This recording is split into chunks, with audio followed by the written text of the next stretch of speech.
means of once again seeing our friends, colleagues and families, and in some ways it would be easy to think that everything has returned to normal. But we need to remember that that's not the case. The virus hasn't gone away. We have to keep up with all of the habits we've learned since March if we want to keep the disease at bay. So while we now can meet up with friends and loved ones, and while many of us have returned to work and once again are seeing colleagues each day, we still need to ensure that where possible we keep a safe distance of 2 metres from the people around us. This is one of the fundamental ways that we can protect ourselves and each other and prevent the spread of the virus. And I'm sure we are all familiar with the other ways in which we prevent the spread of the virus, but I'm going to say them anyway. Wash your hands regularly and thoroughly, especially after you've been out and about and in and out of other people's homes and businesses. Continue to observe good cough and sneeze etiquette. Continue to try to keep your social interactions to a minimum to limit the number of contacts you have. Wear face coverings on public transport, in shops and shopping centres, and in all indoor settings where social distancing is difficult. Maintain your social distancing and remember to exercise your judgment about where you spend time. And keep in mind that if a place doesn't seem safe, it probably isn't safe. Finally, you need to know the symptoms. If you're feeling unwell, if you've a high temperature, if you've a cough of any description, if you feel short of breath, or if you feel you've had a change in your taste or smell, you need to notify your GP so that they can arrange testing for you. Remember that testing isn't just about you, it's about the people around you, the people you've been in contact with, some of whom may be much more vulnerable to the disease than you are. They may be people that you don't even know that you were close to in a public space. That's why the Covid Tracker app is another tool in our toolbox. Contact tracing is one of the vital measures that will allow us to contain the virus, and the Covid Tracker app is a very important enhancement to our contact tracing service. To date, 105 people have been alerted by the app that they have been in close contact with a confirmed case. If you've been in close contact with someone who tests positive for COVID, the app sends you a close contact alert. If you provide your phone number, the HSE will then contact you to give you advice and refer you for testing if that's appropriate.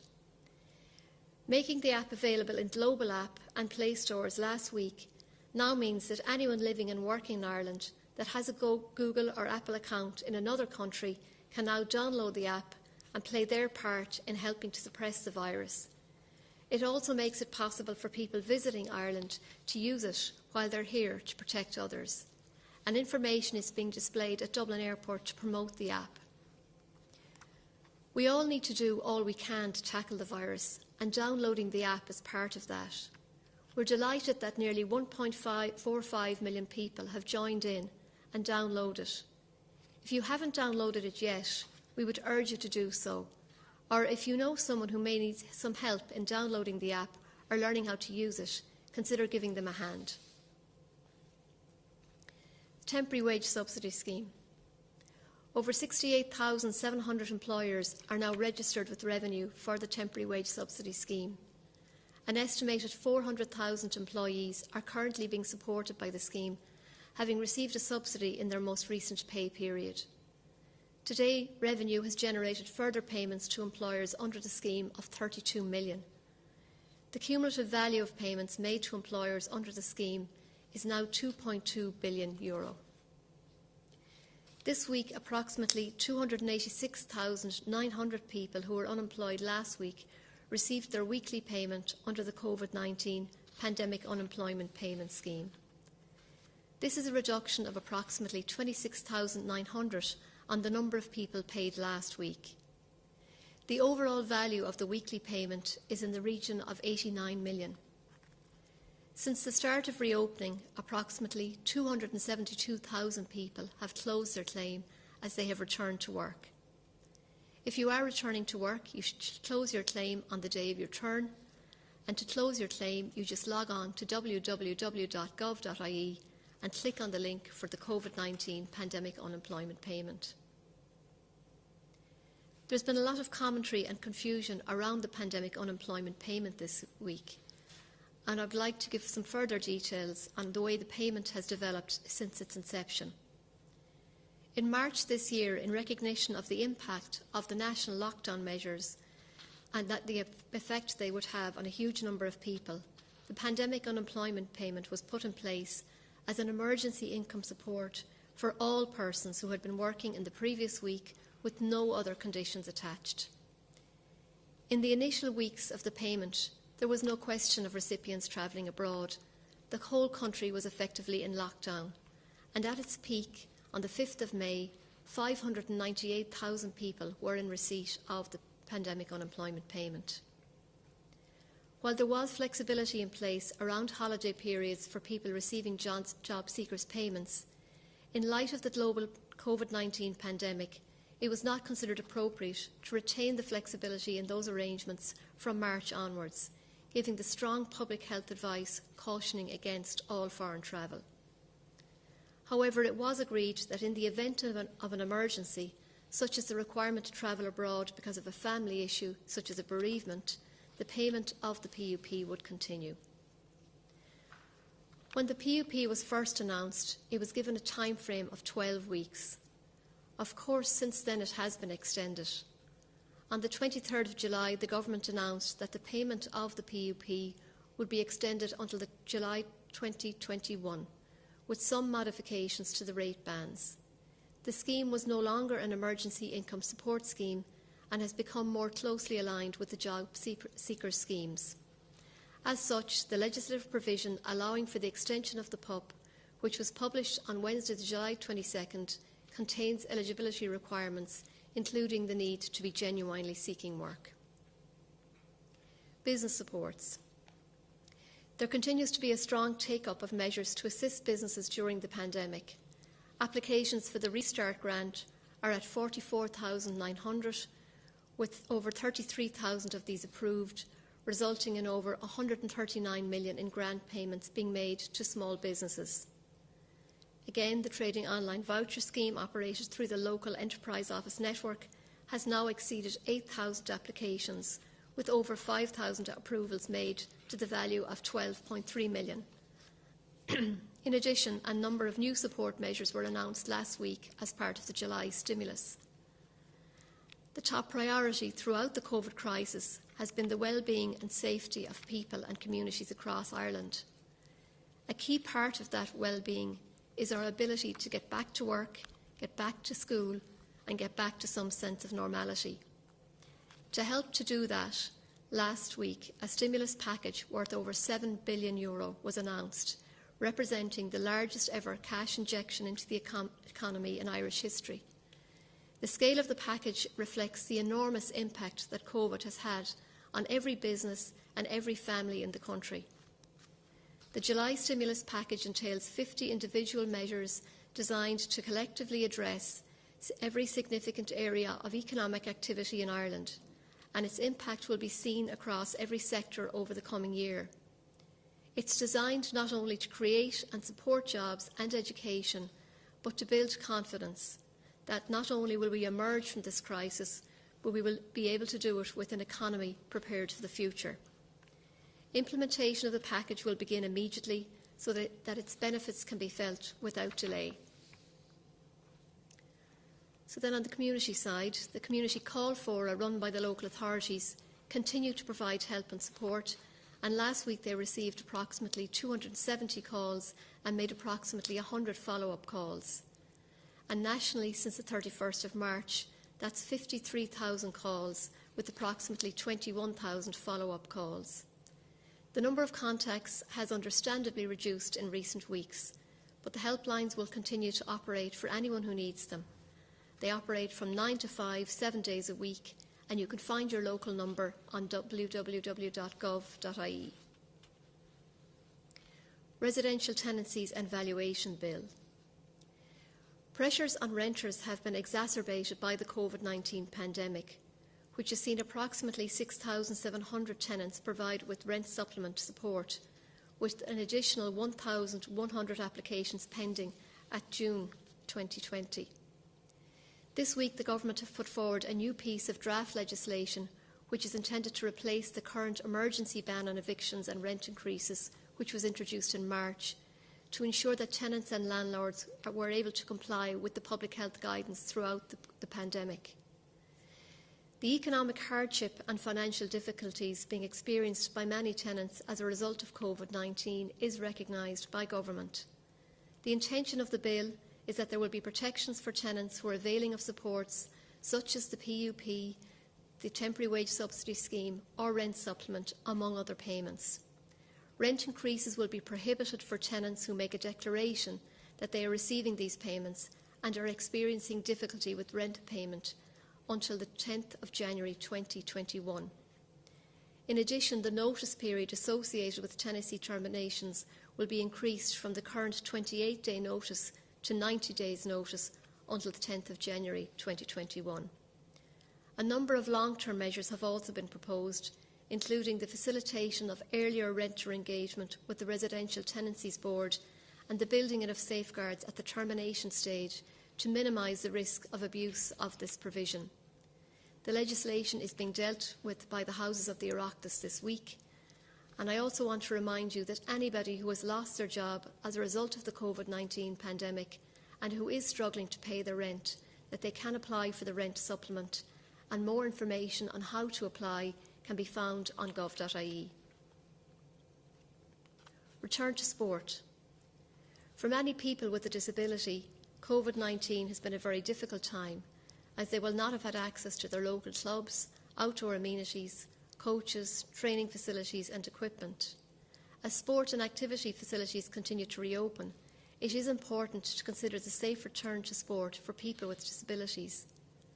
Similarly, the experiences for some older people this year has been linked to increased anxiety, nervousness, a loss of confidence, maybe feeling excluded, and a loss of physical activity related to social contact and physically deconditioning. This in turn has created significant barriers to the resumption of physical activity for these people. In response to these problems, Sport Ireland has this week published 2 guidance documents to support the return to sport by older adults and people with disabilities. The documents provide practical guidance and considerations when planning programmes, and these documents have been produced with the support of Age and Opportunity and CARA, who conducted extensive consultation with their respective sectors. We all want to see older people and people with disabilities come back to sport and physical activity, and hopefully this new guidance will help inform, encourage, build confidence, and in particular reassure people as they return to a more active lifestyle. And links to these documents can be found on gov.ie. The Covid-19 Stability Fund for Community, Voluntary, Charity and Social Enterprises was designed to support community and voluntary organisations that are experiencing difficulties as a result of the Covid-19 pandemic. On Monday this week, additional funding of €4.1 million was announced to be directed to over 100 organisations under the second tranche of that fund. Once again, cash injections of between $2,000 and $200,000 are being awarded to qualifying organisations that provide critical services to those most vulnerable in our society. The organisations selected work in a diverse range of areas and support vulnerable people from every spectrum of society. Organisations being supported in this round include Empowerment Plus, Nav and Travellers Workshops Company, A Little Lifetime Foundation, the Kerry Rape and Sexual Abuse Centre, among many more. Children and young people. On Monday this week, Government announced the details of the roadmap for reopening schools in late August, early September, as per the normal school year calendar. The roadmap sets out clear plans and practical guidance on the measures schools will need to take to ensure that they can reopen in a safe and orderly way, ensuring the security and well-being of everyone in the education community, students of all ages, everyone working in the school community, and of course parents. A funding package of $370 million to help schools prepare for reopening was also announced. This funding is being made available in recognition of the challenges that are posed to schools as regards staffing, supervision, safety and well-being. It includes plans for additional teaching posts at post-primary level, along with guidance posts to support student well-being. Additional provisions are also being made for special schools and special classes, recognising the additional measures that schools may be required to support them. We know this will come as a great relief to students, parents and teachers across the country who will have been anxious to know that there will be some return to normality for children and young people who have been greatly impacted by this crisis. It has been a challenging time for everyone, and the implementation of the education roadmap is also going to require intensive work and collaboration over the coming weeks. We know the impact on children, young people and their families in the absence of school life, structure and the support of school. Staying on track in terms of the disease to ensure that schools can reopen safely is our top priority. School transport. As part of Monday's announcement on the reopening of schools, the school transport scheme services operated by Bus Éireann on behalf of the Department will fully operate as normal in line with public health advice when the schools reopen for the 2020-21 school year. The option to make payment for school transport services has been available from the 16th of July, and given the exceptional circumstances, it has been agreed to extend the closing date for payment to the 4th of August. Families wishing to avail of the transport for the next school year are advised to make the payment by that date, and links to where the payment can be found are on gov.ie. Calculated grades. As previously announced, the Leaving Certificate calculated grades results will be issued on the 7th of September directly to students through the Calculated Grades student portal. To receive calculated grades, students must register on the portal and opt in to receive their calculated grades.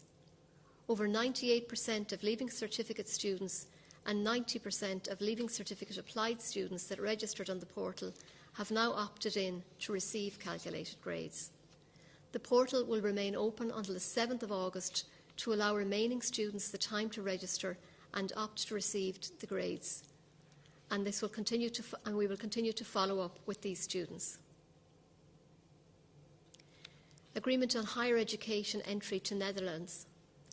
It has been announced that an agreement has been reached with the Dutch higher education institutions that will allow Leaving Certificate students receiving their calculated grade results on the 7th of September to register to enter higher education in the Netherlands for the 2020-21 academic year. The university registration date in the Netherlands is the 31st of August, but Irish students will be able to register after the 7th of September date of release of calculated grades.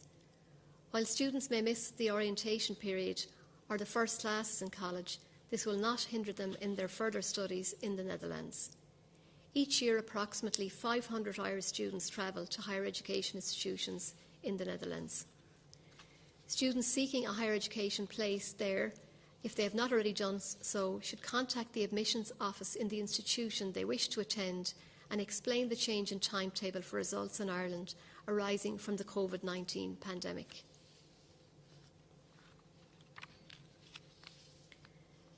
So, scams. Now back to something I've mentioned before. While reported incidents of fraud overall have decreased during lockdown, there has been an increase in cyber-enabled fraud.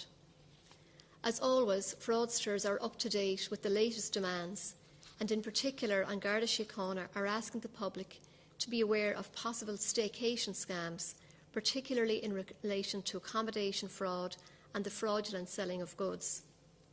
Accommodation fraud has occurred where consumers have paid deposits on properties advertised online or on sites such as Airbnb. Often the property does not exist, or deposits for the same period are taken from multiple people, or the person advertising the property and taking the deposit is not entitled to sublet it. In these instances, consumers may have visited a totally false or cloned website. There have also been cases where goods have been offered for sale and paid for but not delivered. In particular, An Garda Síochána is highlighting a current issue around the purchase of camper vans, caravans and speedboats from sites in the UK, where deposits and indeed full payment up front have been made into UK bank accounts and consumers never receive their goods. Again, these are often due to cloned websites. So here's An Garda Síochána's top tips to protect yourself and your family from cyber-enabled fraud. Only use secure sites. Make sure you're on the real site. Check the URL and look for the trust seals. Where booking accommodation, research the proposed property. Check the photos, check the location on Google Maps. Know the website's policy on refunds and know your consumer rights. They are protected if it's a proper site. Check a website's privacy policy, refunds policy and Contact Us section. Check for poor English and spelling or grammar mistakes. Use an online payment option such as PayPal, which helps to protect you. Never purchase through social media or where the offer comes to you through social media. Check the IBAN of where you're sending the money.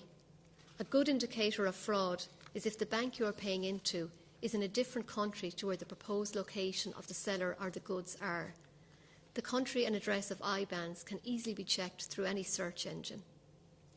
Be cautious around payment methods. Payment should always be by credit card. Never transfer money directly or pay cash. And never send confidential personal or financial information by email or give away your banking codes or passwords. So if the offer sounds too good to be true, then it probably is.